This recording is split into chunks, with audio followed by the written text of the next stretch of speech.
Meet Sue. Sue is a chef with a fairly limited repertoire, but what she cooks really well, like proper home cooking. She's got a fairly limited repertoire of ingredients, but if you take a 1.2 litre engine, mix it into a compact body, pardon the drawing, add a dash of clever packaging, a sprinkling of quick, and 2 cups mind, of reliability. What you have is a winning recipe for Sue, or Suzuki, and her latest creation, the Ignis. The Ignis is the latest small car offering from the Suzuki stable, and yet it's a small car with a difference. This one has aspirations as a mini crossover and comes well timed with consumers looking increasingly towards more than just your standard hatch. Suzuki does well with its small cars in South Africa, with Swift, Celerio, Jimny and Baleno making up the bulk of its sales. None are particular lookers in my book, barring the Swift, which is appealing in its simplicity. But when it comes to beefed up city slickers, looks are everything. This truly is a Marmite car. You're either going to love it or you're going to hate it, or like me, a little bit of both. So starting up front, you've got this really chunky bonnet with a short overhang, massive blocky lights. I love the front, it looks so awesome. On the GLX model we're driving, you've got the chrome accents on the grille, and also you get fog lights, which makes it feel a little bit more premium. There's also piano black alloys, and to give it that feeling of ruggedness, they've added roof rails. But really this is where they lost the plot, because this is kind of like, to go back to the food analogy, the cake that looks beautiful at the front and then you turn it around and there's chunks missing and the icing's all messy. They just forgot about the back. These gills are supposed to be a little bit of a throwback, and well, I don't know. The car's just been hit by the ugly stick. Really, really hard. In fact, I'd go so far as to say the term "butt ugly" originated with the Ignis. But that's me. Let's look at the facts. At just 3.7 meters long and 1.69 meters wide, the Ignis is a real dinky car, but that belies the fairly roomy interior, all considered. The boot offers 260 litres, which is reasonable in this class. 2 real strong points going for this car include the 180mm ground clearance, which puts it in line with something like a Nissan Qashqai or a VW Tiguan, and the brilliant turning circle of just 9.4 meters, making it a cinch to park.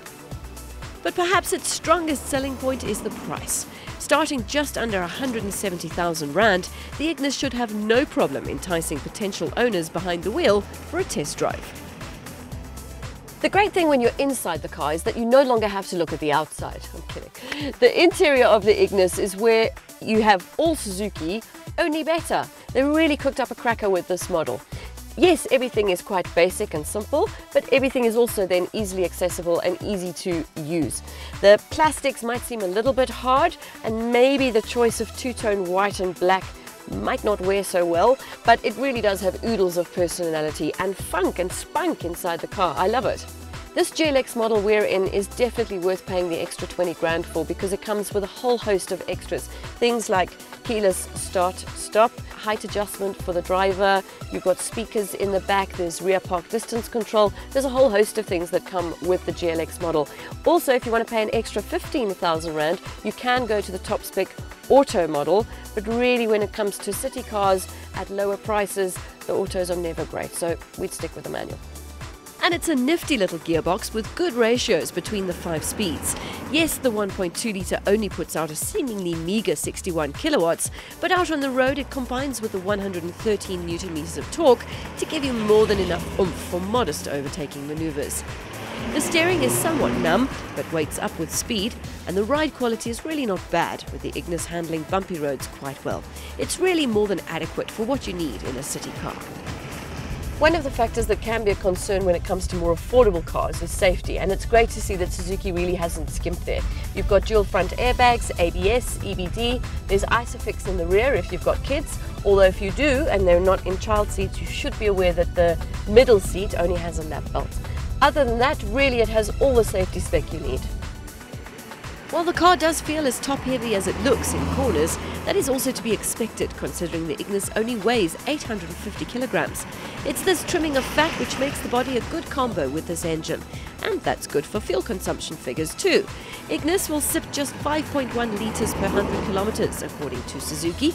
No wonder it was recently voted as runner-up in the World Urban Car of the Year for 2017. So all in all, Chef Suzuki has come up with another winning recipe with the Ignis. A sprightly engine in a small, light car, decent road holding and an all-round enjoyable drive, a quirky interior to match that possibly divisive exterior, and excellent spec at a very reasonable price. I'd like to say Suzuki has stirred the pot with this one, but really the Ignis sits in its own class. It's not quite big enough to compete with the small crossovers, but it's also not really a hatchback. Either way, it's worth sitting down at Suzuki's table and having a taste of this one.